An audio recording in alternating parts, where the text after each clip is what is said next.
For Oasis Audio, I'm Wayne Shepherd, and my guest for the next few minutes is George Barna, the author of Futurecast and many other books as well. George Barna's name is synonymous with research, as he's been providing not just numbers and facts, but actionable analysis as well for many years. George, it's great to connect with you today. Thanks for your time. Oh, thanks, Wayne. By my count, it looks like, nearly 50 books have been written through the years now. Yeah, about that. I mean, I've been very blessed to have the opportunity to write about a lot of different elements and factors that I've been able to study through the research over the years, and hopefully that's been useful to people. I know that you have just returned from a trip to Africa, and I'm kind of catching you on the side of the trip where you're still recovering a bit, aren't you? Yeah, I don't know what time of day it is, and I'm not feeling terribly well, but it was great to be over there and, work with a number of churches over there and church leaders and see what's going on there. It's always fascinating to see what God's up to in the world. It's been a while since we've spoken. Bring me up to date with your work and your research these days. Yeah, a lot of things have happened in the last few years. One of the major things, I sold the Barna Group a couple of years ago to David Kinnaman, and so he's continuing on with that work, and I help out however he needs. And since moving away from that, I've actually been pouring a lot of my time and energy into writing, still doing some research on my own, doing the writing about that research, and one of the more significant projects was a book called Maximum Faith, which looks at how God transforms people's lives, the culmination of a 6-year research project that I'd engaged in. So that's part of it, working with other authors through the Barna Books line at Tyndale, trying to give them a platform to get their voice heard, and doing a lot of other little ministry projects here and there. So it's pretty busy. I've got 3 teenage girls, and my wife and I are working hard on raising them, so we keep pretty busy. It sounds like you do. When and how did this all begin for you, George? Well, when I look back on it, I guess it really started when I was very, very young. I was always an avid sports fan. And one of the things that I enjoyed was not only playing the games and watching professionals play the games, but also collecting all the data, the statistics, and memorizing that and recalculating that. And that led ultimately in some odd ways to my becoming a sociology major in college, going on and getting degrees in research in graduate school, managing political campaigns and doing the polling as well as the speech writing and the management aspects of those campaigns, and then eventually deciding that I did want to specialize and went into research full-time, moved out to Los Angeles after growing up and working on the East Coast for years, and took a job with a large market research firm out here that did primarily media research, then began working with some Christian clients, and eventually shifted most of my focus into that, particularly when we started the Barna Group back in 1984. We were fortunate. Disney was our major client at that time, and they kind of built our company. We were able to do ministry projects on the side, and eventually we were able to flip that model around where we did mostly ministry projects and did non-ministry projects on the side. So it's been an interesting journey. I've learned a lot, met a lot of great people, and wouldn't trade it for anything. It seems to me that your research through the years and your analysis of that research has caused you to change some things personally, hasn't it? Well, I think that's probably true with everybody. When you learn something that you think is significant, hopefully you don't just store it away as knowledge or information, but you take it to heart and you make some changes in your life. So I would say that my relationship with God has changed pretty radically over the years. My understanding about and my engagement with the church has changed significantly over the years.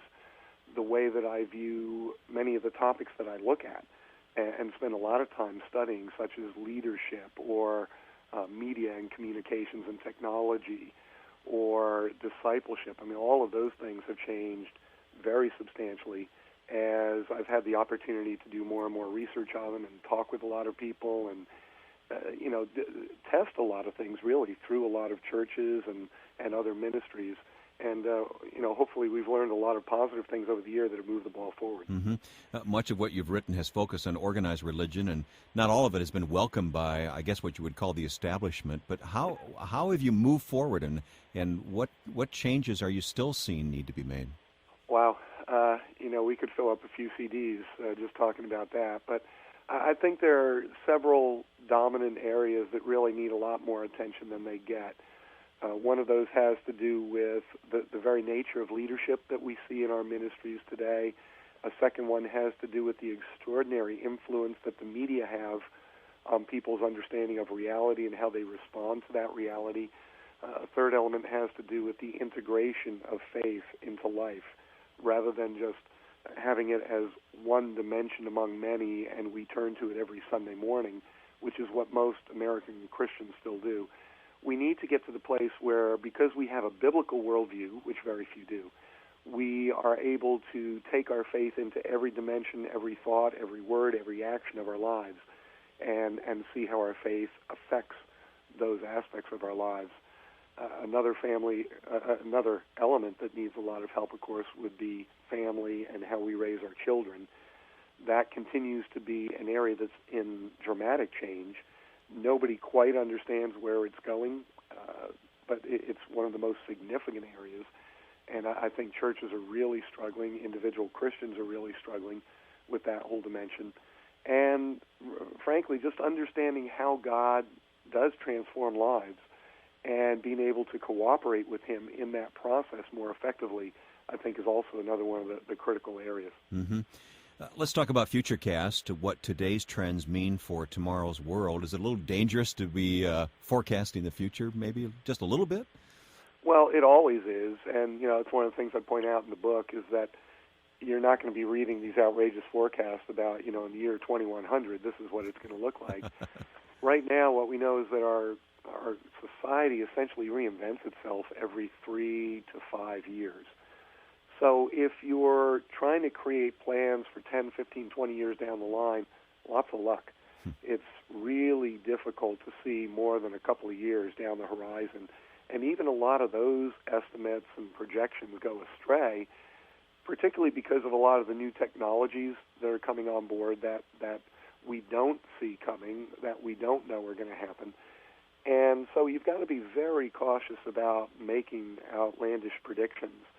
What I've tried to do in Futurecast is say, look, if things continue along the path that we see now, this is what's most likely to happen. But understand that trajectory could change at any moment. So you've always got to be aware. You've always got to stay alert. You have to remain informed and, constantly changing your expectations. The mid-course projections that you see pilots make during the course of a flight, they make thousands of them during the course of just a 2-hour flight. It's the same way that we have to approach life. One of the things you write about in Futurecast is the influence of media and technology, and I've been in media for over 40 years now, and I don't know if I've ever been able to forecast what's going to happen next year in media. I mean, who saw some of the things coming that are now standard operating procedure, but you do have to stay flexible and willing to change as things change around you. Well, it's true, and I think one of the reasons why that's so important related to media and technology is because of the dramatic impact we see it have upon not just our lifestyles, but even our attitudes and values. One of the transitions that is discussed in the chapter on media, technology, and entertainment in the book has to do with some of those significant changes in how we define ourselves, how we develop our relationships, the kinds of core values that get expressed in our day-to-day behaviors, where we see, for instance, things like rudeness, the lack of respect for others coming into play. Well, that's really only become mainstream in the last 7 or 8 years, as you've seen several new technologies take place where there were no expectations regarding etiquette or morality or appropriateness. But that's something that's important to understand. That's where it's coming from. This is what it's looking like. These are the implications of it. And, you got to be flexible with that. You have to make adjustments constantly. Of course, the one topic everybody wants to know about is social media, and that was one thing very few people saw coming down the pike, but here it is. Is it enriching our relationships? What does your research show? Are we getting better at building real, true friendships and relationships, or is it all just sort of on a much less of a level kind of thing? Well, I think we're in an interesting period right now where a lot of social media, because they're fairly new, to the scene, and they're new in people's lives. Those media are being used in a variety of ways, almost in experimental fashion, as people are trying to figure out how can this be most useful to me. If it's simply an online interaction tool, it really has limited viability, and I think it probably has a limited lifetime. But what we're seeing through new applications and approaches that people are taking is that those social media now are being linked to some of the more traditional media formats and more conventional lifestyle activities to become just another tool in the aggregate arsenal that people have for figuring out, how do I stay connected, how do I portray myself, how do I repair damaged relationships, all these different things that we need to work on. So I think the next 5 years or so are going to be critical toward determining the staying power of social media and what social media will look like in the future. I think the way that they were introduced is not the way that they're going to remain over the course of time. They can't. First of all, because Americans get tired of those kinds of technologies very quickly. Yeah, So I wonder if we're seeing some evidence of that already, sort of a weariness setting in with it. I think so, yeah. I mean, there's a tremendous amount of fatigue that you see with some of those early tools. And so people are saying, all right, show me something new or I'm moving on. It's always got to be something new, doesn't it? Well, that's the difficult part of life these days, is that things move so quickly and expectations are so high that if you're not constantly creating something new or putting a new spin on it, a new twist, making it feel new to people, they get bored very quickly and fatigue sets in, within a very short period of time. When you started doing this, it was pre-internet, correct? Yeah, I mean, when I started doing this, it was almost pre-computer. Don't be too hard on yourself, George. Yeah, well, I did have a Commodore 64 when I started. Okay? Yeah, well, that's the one I started on as well. Yeah. But my point is that now we have the internet, and it's just pouring information into our computers and, in some cases, into our minds as well. So what do we do with all this raw information? The information itself in its raw form is not all that helpful, is it? No, and that's been one of the biggest transitions for me as someone who might be described as an information merchant. Over the course of time, when I started this back in the early, mid-'80s, providing information was a big deal. People didn't have access to the kind of information that we made available. Now, the problem is very different. Instead of not having enough information, we've got too much information. So becoming an information merchant means something completely different today, where what you've got to do is help people find the right information in that sea of data and facts, and most importantly, know how to interpret it and apply it. So there's been a re-emphasis in what skills are most significant. Information is still vitally important because you cannot make good decisions unless you have good information. But you also can't make good decisions unless you know how to properly interpret and apply that information. So that's I think, more so the emphasis that we're putting on things today. Information is cheap, information is readily accessible, but knowing what to do with it, that's still a difficult art to perfect. Mm-hmm. In Futurecast, you forecast these trends. You analyze these trends and what they mean for tomorrow's world.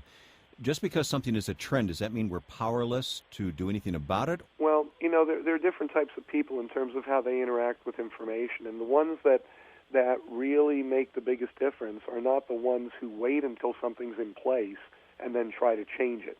That's the most difficult strategy of all. The most effective strategy is to gather your information, interpret it, try to understand where things are going, and change the course of the future before it actually gets there. You're not going to have much impact if you're always trying to undo history. You are going to have great impact if you're trying to create the future. And so that means reading the information such that you can see where it's going. You get there first. You get to dictate the rules, the parameters, the boundaries, the hopes, the dreams, all of that. And then people now are following you because you have the foresight to see those things and to put different possibilities into place. So, no, you don't have to be a victim of the future. You are called, I believe, scripturally, to actually be the creator of the future, working in tandem with God and the Holy Spirit to figure out what would best honor God and best bless His people, and see that come to pass. For those who are in technology, any special advice? I mean, how do you keep up with everything? Well, there's no easy answer to that, unfortunately. I mean, every day I read information from about 40 different sources just to try to figure out what are people even paying attention to, and then looking at some of the things that they're learning and trying to figure out, is that something worth diving into? But I think part of what we have to do in this day and age is actually allocate time and energy to remain informed about what's happening. What are people learning? What are people examining? What are some of the edges of reality that we now need to pay attention to that may not even have existed 2 or 3 years ago? And so if you can't do it, maybe having a few sources, or in a corporation having somebody who's assigned to doing that, putting out a daily trend report, a daily fact report of here's what we've discovered, here's what we're seeing, so that you can remain fresh and in the game. That's a very good idea. I hadn't thought of that at all. You've just returned from South Africa. These trends and this kind of research, does this apply globally, you think, in other parts of the world, or just the Western world? No, it's true everywhere. I mean, I'm fortunate to be able to travel to a lot of different places around the world, and every nation has different issues that they're working with. I was just in Africa, and they have significant political issues, trust issues, relational issues. Technology isn't really a big deal to them because it's not such a focal part of their life. So the way that you would interpret data in that context is different.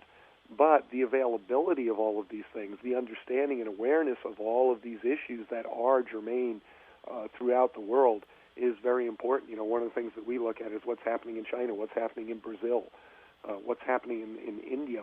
Some of these countries that really look like they're going to be the future foci of the globe, we have to know what's going on there, too, because what happens there will affect here. So, yeah, you do need to understand a global perspective. And there again, that's one of the reasons why I say, boy, it sure is helpful if you have somebody who focuses on these things so that they're constantly trying to put it in a proper context. And tailoring it for your ministry or your organization is most helpful as well. Any advice for how we read, or in this case of the audiobook, how we listen to Futurecast? I found as I went through the book that I had to stop. I couldn't just do it all at one sitting. I had to stop and think about each chapter. What's your advice? Yeah, I think that's a good way to do it. One of the things to keep in mind is that the objective with a book like this is not to memorize every statistic, because I don't think our brains can handle this. The idea of putting all of this information into each of these chapters, where we looked at about 9 different areas, 8 or 9 different areas about life, is not for people to memorize the stats, but to see the big picture. So I think being able to read a chapter or listen to a chapter at a time, sit back and think about, okay, what did I just hear? What does that really mean? What do I do about that? Mm-hmm.